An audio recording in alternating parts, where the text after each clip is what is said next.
안녕하십니까. 기성의 대표 변호사 박보준입니다. 오늘은 지역주택조합에서 가장 허위 사실이 많았던 토지 확보율에 대한 문제를 좀 설명을 드릴까 하는데요. 여러분이 가장 많이 속는 거예요. 토지 확보율, 이게 무슨 얘기지? 그러니까 토지 권한의 확보, 토지 확보, 이런 얘기를 들으면 우리 일반 사람들 입장에서는 토지 권한의 확보가 토지 확보랑 같은 의미로 받아들여요. 토지 확보는 토지를 확보했으니까 소유권이 넘어온 것처럼 생각되겠지만 사실 그렇지 않습니다. 자, 이게 어려운 이야기인데 이런 거예요. 토지 권한의 확보. 토지 권한의 확보는 뭐냐면 사업 인가고시를 그러니까 조합으로 설립하기 위해서는 뭐 토지 확보율 80% 이상 되고 토지 계약을 뭐 15% 이상 해야 된다는 뭐 이런 이야기들이 나오잖아요. 근데 거기서 토지 권한의 확보는 무엇이냐라고 하는데 이거에 대해서 실제 소유자인 토지 소유주들이 내 땅을 이 사업에 쓸 수 있도록 내 사업에 나 넘길게, 이런 의미로 착각하는 분이 많아요. 사실 그렇지 않습니다. 토지 확보율이 뭐냐면 네 사업에 할 수 있도록 아파트를 지으면 아파트 짓는 거는 동의해, 내 땅에, 이런 의미지 내가 이걸 팔겠다는 의미가 아니에요. 그럼 토지 확보는 무엇인가? 토지 권한의 확보는 내가 아파트를 지을 수 있도록, 네 사업에서 아파트를 지을 수 있도록 동의해가 토지 권한의 확보라면, 토지 확보율은 뭐냐면 진짜로 계약을 체결하는 거예요. 실제 계약.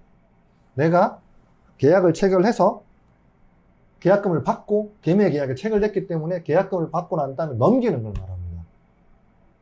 근데 여러분이 알고 계시는 토지 권한의 확보라고 하면 진짜 내가 이 사업에서 토지가 이미 확보됐구나 라고 판단하시는 게 잘못된 거예요. 토지 확보도 마찬가지입니다. 매매 계약을 체결된 거 하고 실제로 넘어간 거하고는 별개의 문제입니다.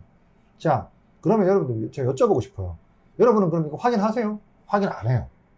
그럼 보통 뭘 보고 하냐면 블로그나 홍보관에 와 있는 어떤 자료를 보고 판단을 합니다.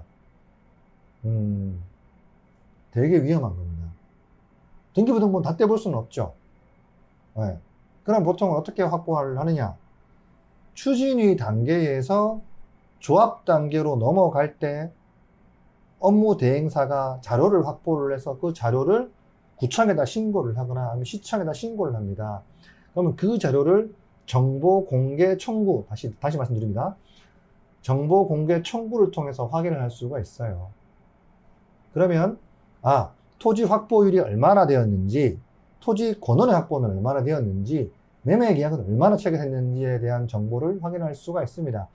그럴 경우 변호사님, 그러면 지금 추진이 단계이기 때문에 이 사람들이 아직 구청에다 등록은 하지는 않았어요 라고 하지만, 그렇다 하더라도 추진위에게 정보 공개를 청구를 할 수 있습니다. 토지 확보율과 계약률과 그 다음에 권한 확보된 여부에 대해서도 똑같이 정보 공개 청구를 할 수 있는데, 그러면 그 정보에 대해서 정확히 판단할 수가 있고 그거에 근거해서 내가 조합을 가입할지 말지를 결정할 수 있고, 여러분이 만일 조합 가입을 함에 있어 가지고 토지에 대한 부분을 다 확보를 한 것처럼 기망행위를 했다면 그 또한 처벌 예상이 되고 기망행위에 해당하기 때문에 취소를 구하고 반환 청구를 할 수 있어요.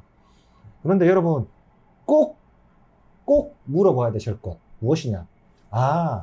토지 확보가 얼만큼 된 것인지, 토지 권한의 확보가 얼만큼 된 것인지, 소유권 이전을 얼마나 된 것인지를 정확하게 물어보셔야 됩니다. 만일 이 점에 대한 기망행위가 있다면 반드시 취소를 할 수 있고 소송에서도 유죄한 증거로 쓸 수 있기 때문에 여러분이 가입을 하실 때 누구에게, 분양 대행사 직원에게 지역주택조합에서의 토지 확보율이라든가 이 점을 명확히 물어보실 필요가 있어요. 그렇게 하지 않았을 경우에는 이렇습니다. 최근에 이런 판례도 하나 있어요. 토지 확보와 토지 권한의 확보를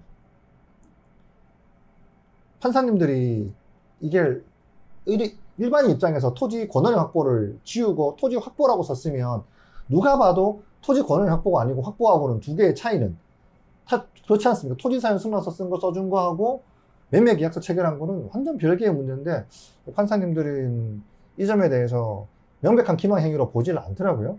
그렇기 때문에 여러분께서 문의하실 때 반드시 토지 확보율인지, 토지 권한의 확보율인지, 매매 계약 체결 여부인지, 소유권 이전 얼마나 넘어왔는지에 대해서 명확한 설명을 요구하실 필요가 있고 거기에 대한 자료를 받아보실 필요가 있다는 점을 말씀을 드립니다. 지역주택조합에서 가장 중요한 건 조합원의 수 플러스 토지가 얼마나 확보돼 가지고 매매계약에 체결돼서 얼만큼 조합 추진위 명의로 토지가 있는지 여부도 엄청 사업을 성공함에 있어서 중요한 내용입니다. 오늘은 이상입니다.